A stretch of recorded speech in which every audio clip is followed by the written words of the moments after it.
Hello friends, आज हम बात करेंगे फुट एंड माउथ डिजीज़ के बारे में। यानी जिसे मुंह खुर भी कहा जाता है।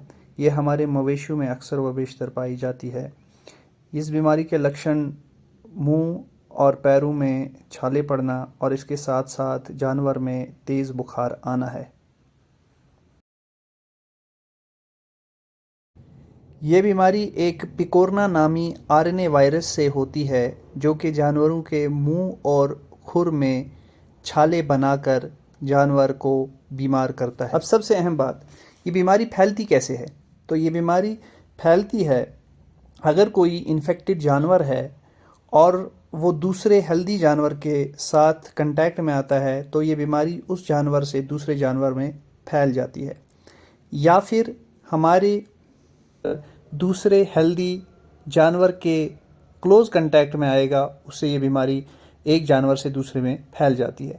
इसके अलावा ये बीमारी लोगों के ज़रिए से भी, उनके कपड़ों के ज़रिए से, उनके कंटामिनेटेड हाथों के ज़रिए से भी एक जानवर से दूसरे जानवर में फैलती है।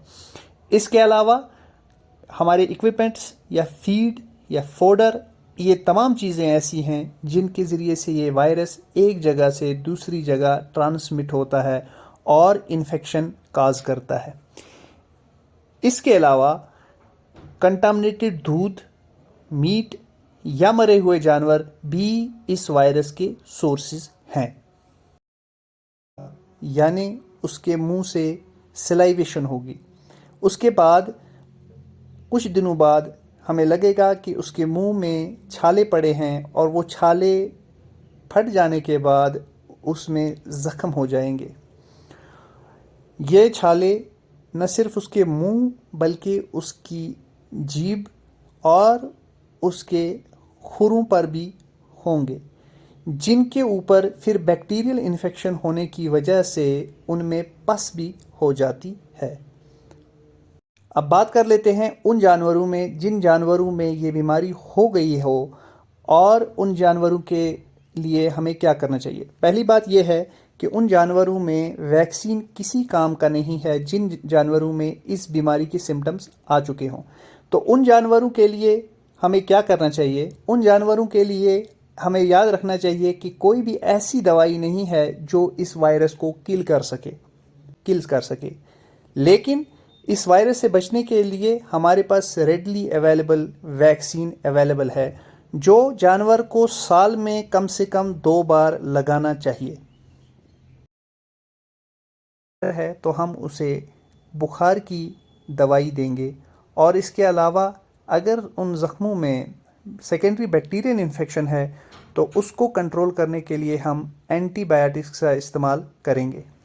और इसके अलावा हम जानवर का अच्छे से केयर करेंगे, उसे ठीक तरह से खिलाएंगे पिलाएंगे, ताकि जानवर जो है वो अच्छी कंडीशन में रहे और इस बीमारी से लड़ सके, क्योंकि इस बीमारी से लड़कर ही जानवर कुछ टाइम के बाद खुद ब खुद ठीक हो जाएगा। अब बात करते हैं सबसे इम्पॉर्टेंट आस्पेक्ट, वो है कंट्रोल ऑफ द डिजीज़। यानी इस बीमारी को फैलने से कैसे रोका जा सकता है।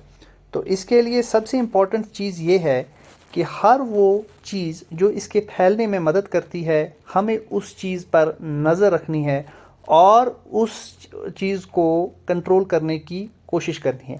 जैसे सबसे पहले ये बीमारी हमारे कपड़ों, हमारे जूतों, हमारे इक्विपमेंट्स, हमारे फीड, हमारे फोडर से बाहर से अंदर हमारे फॉर्म में फैल सकती है। तो हमें कोशिश करना है कि हम अपनी जितनी भी चीज़ें हैं इनको डिसइंफेक्ट करें इससे पहले कि वो फार्म में हम लाएं। मिसाल के फार्म में घुसने से पहले हम अपने जूतों को अच्छे से डिसइंफेक्ट करें। फार्म में घुसने से पहले अपने कपड़ों को चेंज करें और वो कपड़े जो आप फार्म में इस्तेमाल करते हैं उन कपड़ों को वहीं पे इस्तेमाल करें। बाहर निकलने से पहले उन कपड़ों को चेंज करें। इसी तरह अगर कोई जानवर आपके फीड लॉट में है तो उसको उस जानवर का जूठा अपने हेल्दी जानवरों को ना दें। फार्म में हेल्दी जानवरों को पहले अटेंड करें और उसके बाद बीमार जानवरों को अटेंड करें। और अगर कभी आपको ज़रूरत पड़े कि बीमार जानवरों के बाद आपने हेल्दी जानवरों को अटेंड करना है तो प्रॉपरली अपने इक्विपमेंट्स और अपने हाथों को डिसइंफेक्ट कर दे। जब ये बीमारी आपके जानवरों में आ गई हो तो कोशिश करनी चाहिए कि अपने जानवर अंदर रखें और उनको बाहर ना छोड़ें, ताकि वो दूसरे जानवरों के साथ मिलकर उनमें ये बीमारी ना फैलाएं।